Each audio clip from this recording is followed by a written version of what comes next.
કે તું નવી ટેકનિક લાવે ઇન્ડિયામાં તો ભાઈ મારે શું કરવાનું? હા બસ બસ થઈ ગયું બેટા થઈ ગયું ના બેટા થઈ ગયું મારો દીકરો થઈ ગયું સર ટેકનિક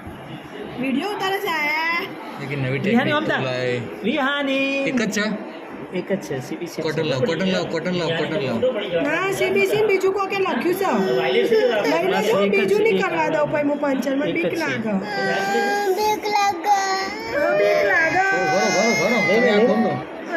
અરે કે તું નવી ટેકનિક લાવે ઇન્ડિયામાં તો ભાઈ મારે શું કરવાનું? હા બસ બસ થઈ ગયું બેટા થઈ ગયું ના બેટા થઈ ગયું મારો દીકરો થઈ ગયું સર ટેકનિક વિડીયો ઉતારે છે આયા લેકિન નવી વિહાની ટેકનિક મમતા વિહાની એક જ છે એક જ છે સીબીસી કોટન લાવ ના સીબીસી બીજું કોકે લખ્યું છે લઈ લેજો બીજું નહીં કરવા દઉં પછી હું પંચરમાં બીક લાગે